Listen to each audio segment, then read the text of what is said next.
You will never truly heal until you understand this about your mother. You may have never heard this sentence before, or if you have, perhaps you haven't truly felt the full weight of its meaning. Think about it. How many times have you tried to grow, to move forward, only to feel like something invisible is holding you back? How many times have you found yourself trapped in the same familiar emotions, fear, anxiety, emotional emptiness, even though your circumstances have changed? That's not a coincidence. The root may not lie in who you are today, but in your original emotional blueprint, your very first, deepest, and most influential relationship, the relationship with your mother. Carl Jung once said, "Until you make the unconscious conscious, it will direct your life and you will call it fate." Stay with us until the end of this video because together we're going to explore this, not to blame, but to understand. To understand yourself, your mother, and why true healing cannot begin without this realization. Don't forget to follow and subscribe so you won't miss out on more powerful insights to come. We often believe we've grown up, that our childhood memories have been left behind. But the truth is, while our rational mind matures, our emotional self often remains stuck at a certain point. A moment when the relationship with our mother left such a deep imprint that it became an invisible blueprint for the rest of our lives. From our earliest years, our young minds not only absorbed our mother's behavior but also learned to read the world through her emotional state. A warm hug or a distant glance wasn't just an action, it was a message, our first lesson in whether we were worthy of love, safe, or needed to shrink ourselves to be accepted. When our mother smiled, we felt we were okay. When she worried, we learned to pick up on that energy and began adjusting our behavior to meet unspoken expectations. This is not a story about blame. Every mother is also a daughter of another mother. They, too, were raised within emotional frameworks that weren't always healthy or conscious. So healing doesn't begin with judgment. It begins with a deep understanding that the relationship with our mother is our original emotional foundation. It's the emotional map we unconsciously carry into every decision, every relationship, and every recurring pain. Carl Jung called this the shadow, the unconscious part of ourselves that we repress, and the mother archetype sits at the very center of that shadow. If we were raised by an emotionally distant mother, we may have learned to question our self-worth. If our mother was overly anxious or controlling, we might have become perfectionists, trying to avoid rejection. And even if she was overly self-sacrificing, we may now carry a vague sense of guilt every time we prioritize our own needs. The challenge is that these patterns don't operate at the surface level. They run silently in the background, disguised as inner voices. Don't upset others. If you fail, you won't be loved. Don't show weakness. And sadly, we often mistake these voices for truth.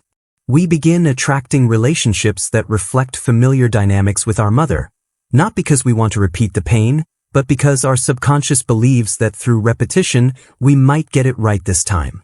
But without awareness, all we recreate is the original emotional wound. And that becomes the endless loop for those who've never examined their emotional blueprint. The key to breaking free isn't rejecting your mother or cutting ties. It's rewriting the story. As adults, we now have the power to step out of the role of the powerless child and instead observe, understand, and heal. You can begin to see your mother with compassion, to witness the unhealed wounds in her, the fears and limitations she inherited from generations before her.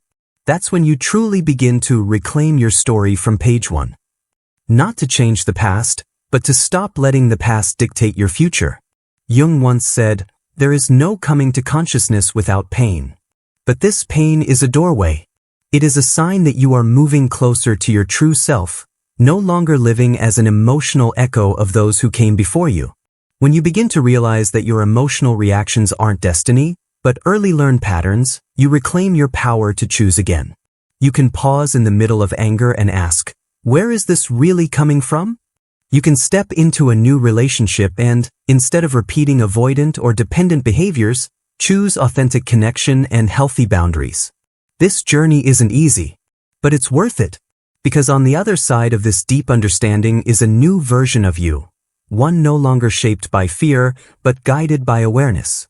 One no longer bound to the image of a child yearning for love from their mother, but a grown soul capable of creating their own space of love and safety. And if these words resonate with you, leave a comment below. You are not alone. Don't forget to subscribe to Mental Dose. Hit the notification bell to continue walking this path with thousands of others who are healing and awakening. And if you're ready to go deeper, join our Telegram community, a safe space to connect, share, and receive exclusive content to help you gradually heal your inner child.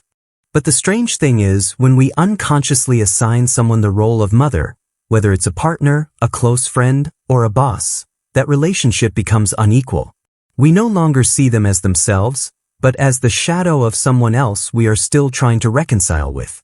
And this creates cycles full of expectations, disappointments, and wounds.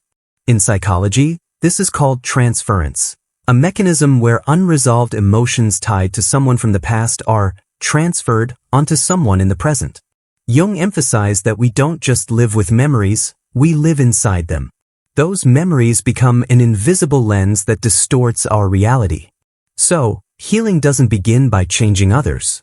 It starts with looking deeply at where we are still reacting like a wounded child. Every time you feel excessive anger, uncontrollable anxiety, or withdraw from a relationship, it may not be because of what's happening now, but because of what happened before. Present moments trigger old wounds, wounds from not being heard, not being comforted, or being loved conditionally. And your body remembers. Your heart remembers. Even if your mind cannot name it. One thing few people realize is this: healing doesn't always look like forgiveness, and it is definitely not forgetting. Sometimes, it is the courage to admit, I didn't get what I needed. And instead of continuing to blame yourself for that, you learn to nurture yourself in the way you should have been nurtured. You become the mother you never had. Not to replace your biological mother, but to step out of the shadow of emotional dependency. This is a powerful and deeply humane journey. Perhaps you grew up in a family where emotions were unwelcome, where anger was forbidden, sadness was weakness, and vulnerability was seen as a nuisance. In that case, you learn to pack away your feelings, bury them deep, and appear strong and independent. But deep inside, those suppressed emotions don't disappear. They demand recognition, not denial. And in silence, they can turn into anxiety, depression, or invisible exhaustion. Healing begins when you create space to listen to those silent parts within yourself. And if you have ever felt that something is off inside you, as if you always have to strive to be loved or accepted, know that you are not alone. That feeling is not your fault. It is the result of an emotional system you were raised within. The good news is, you can rewrite the story. Not by denying the past, but by creating new awareness in the present. Imagine standing in front of a mirror and asking yourself, what does the child inside me need that they never received? Maybe it is tenderness. Maybe it's unconditional praise. Maybe simply a hug. And when you begin to give yourself those things, with compassion and persistence, you are doing what Carl Jung called integrating the shadow. You are recognizing and embracing the parts that were once rejected, deemed not good enough. That is the journey to wholeness, not perfection. The miracle is, when you heal from within, the outside world changes too. You begin to attract relationships based not on need, but on choice. You no longer seek someone to heal you, but share your wholeness with them. And when conflict arises, you don't react from wounds, but from self-awareness. This is true freedom. If at this point you feel some illumination, take a moment to breathe deeply and thank yourself. The fact that you dare to look into the deep layers of your inner world is an act of courage. Not everyone dares to face the mother within, an archetype Jung considered one of the most powerful influences on human psychological development. And if you wonder, how can I continue this journey? Start by rewriting old emotional contracts. Not with signatures, but with awareness. Write a letter you don't need to send to your mother, where you can say all the things never spoken. Not to blame, but to free yourself. To reclaim your voice. Because your story deserves to be rewritten, not from pain, but from consciousness. But the deepest transformation doesn't happen only within you. It spreads outward. When you heal the relationship with the inner image of your mother, you inadvertently heal the real-life connections with your children, family members, life partner, and even with life itself. Because the mother's wound, if left unrecognized, often becomes the lens through which you view the world. And when you live through a cracked lens, every experience, no matter how beautiful, becomes distorted. Tenderness can be misunderstood as pity. Gentle criticism can trigger a storm of defensiveness. A simple rejection can reopen the pain of childhood abandonment. Healing is not a journey of climbing to a mountaintop and shouting, "I'm done." It's a series of subtle recognitions where you learn to pause before reacting, to observe instead of resist, to choose presence rather than avoidance. It's when you're in an argument and realize, "Oh, I'm not angry about this. I'm angry because that tone is exactly how my mother sounded when she was disappointed in me." That self-awareness creates a turning point. Because in the moment you realize it, you can choose to respond differently. No longer driven by old fears, but acting from a place of awareness and maturity. This requires courage to enter the spaces, those places you once filled with overcompensation, forced humor, or outward compliance. It's when you dare to sit quietly with uncertainty. No need to please immediately. No need to always be right. No need to hold yourself up to be okay. And then, strangely, you realize, beneath those survival strategies is a very real, very vulnerable, yet sincere you. You begin learning to accept yourself, not the edited version, but your whole, imperfect self. You learn to distinguish between guilt and responsibility, between empathy and complicity, between love and losing yourself to be loved. You realize that forgiveness doesn't mean denying the pain. It means ending the hold that pain has over you. Forgiveness doesn't require an apology from the other person. It only requires permission from you to let go, to live. As you gradually understand the complex layers of your relationship with your mother, you can also begin to see her with new eyes, not the eyes of a child demanding perfection, but the eyes of one human seeing another human.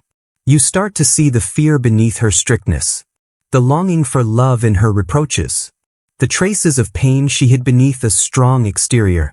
And this doesn't make you weak. It makes you compassionate. One day, you will sit facing yourself in the mirror and no longer see your mother's face hidden behind the expectations you place on yourself. You will see yourself, not controlled by old chapters. You will say, "I am me. Not a copy of anyone else. Not a product of fear. No longer the child trying to please." And you will feel something very quiet, yet very profound: freedom. No one can go back and rewrite your childhood, but you can start writing a different ending. An ending that doesn't deny what has been, but embraces it as part of the journey. An ending where you don't just survive, you truly live.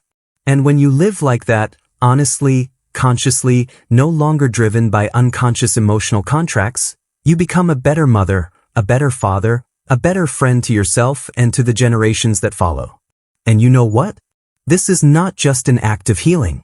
It is an act of love. Not a love bought by perfection, but a deep love that begins within and radiates outward, like ripples on water. This love does not shout.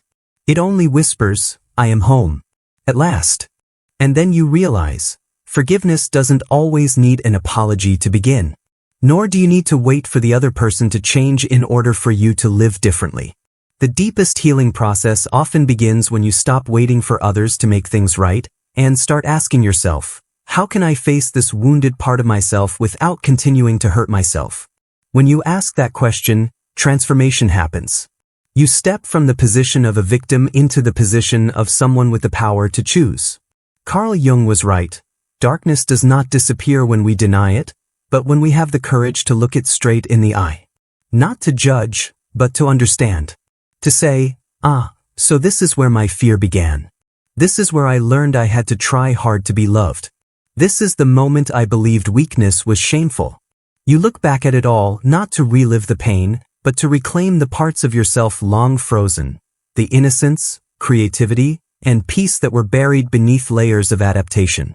Because let's be honest, haven't you sometimes felt like you're living not as a person, but as a reaction? A reaction to a look, a tone of voice, a rejection? How many times have you disconnected from your true feelings just because they didn't seem reasonable?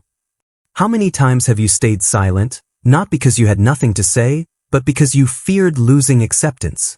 How many times have you played the strong role because deep inside, you learned that needing something meant vulnerability? So, healing is not about becoming a better version of yourself. It is the journey back to your true self, before you were taught you had to change to be loved. And that journey doesn't come in a magical moment. It comes in the times you pause and breathe amidst triggers. It comes the moment you choose not to react the old way. When you rewrite something you once believed was absolute truth. When you say to yourself, today, I don't need to prove anything. I just need to be present. The deeper you go, the clearer you see. Healing is inseparable from action. You can't think your way out of a wound. You need to feel, and then choose differently. That's why journaling can be such a powerful tool. When you write, you pull emotions from the unconscious into awareness. When you write, you no longer just go through, you begin to understand. And understanding is the first step toward freedom. Loneliness changes too. It's no longer an empty space you try to fill with others. It becomes the place you meet yourself again. The place where you start to distinguish between me and the things I once believed. Where you ask, is this critical voice really mine? Or is it the echo of someone who once hurt me? And only when you ask those questions do you get the chance to choose again, not from defense, but from awareness. Gradually you realize, your mother's silence no longer screams inside you. Her cold gaze no longer makes you shrink. The words once carved into your heart like sharp knives are now just distant echoes, no longer controlling your reactions. You have begun to rewrite your story. And in this new story, you are no longer a supporting character revolving around someone else's approval. You are the scriptwriter, the main character, the one who chooses the ending. The miracle is that when you do this, you don't just change your own life. You change the entire flow of what is passed on. You break a cycle. You transform instead of transmit. That is the greatest gift you can give the next generation. A version of yourself who has chosen awareness over reaction, connection over blame, authenticity over defense. Remember, you don't need to be perfect to start. You only need to be honest. And sometimes, the first honesty is admitting, I am hurting. And I'm tired of pretending I'm okay. From there, you begin. You go slow. You make mistakes. You fix them. But you keep going, not because you have to, but because you deserve it. If these words touch you, it's no accident. Perhaps the deepest part of you is calling you back. Back to yourself. Back to the gentleness you once sought in others. Back to unconditional love, but this time, from you to you. Because in the end, as you know, the healing journey doesn't start by forgetting your mother. It starts by understanding her. And from there, you begin to understand yourself. When you sit quietly with yourself in the dim light of the afternoon, perhaps for the first time in a long while, you feel you no longer need to run away from anything. No need to prove anything, no need to explain. You are simply here with a heart full of scars but also full of courage. You have come a long way, from invisible wounds to becoming a mindful observer. From carrying a heavy burden, you now learn to put it down, not because you forget, but because you choose to let go. And you understand that healing is not about erasing the past, but learning to live in peace with it. No longer fighting against it, nor drowning in it. Simply, I am here, I see clearly, and I choose to move forward with kindness toward myself. In that mindfulness, you can begin to see your mother, not as a symbol of power or fear, but as a human being. A woman carrying wounds that were never named. A woman who was once a child, once trembling, abandoned, trying to survive by any means she could. And when you see her this way, a miracle happens. You no longer have to forgive with your mind. You simply understand. And from that understanding, compassion blooms. You begin to see clearly, you no longer need to become her, nor resist her in order to become yourself. You are allowed to be different. You are allowed to live freely, authentically, and gently. Unbound by old patterns. Not trapped by guilt or silent obligations. You get to rewrite your own story. With your own words. In your own rhythm. No need to ask for permission. No need for anyone's approval. And you start to realize this journey is not just for you. Every step you take, every wound you face, every pattern you transform, is a light guiding someone else. The inner child inside another adult. A friend you have never met but who fights the same darkness. So, if anything in this writing touches you, leave a few thoughts in the comments.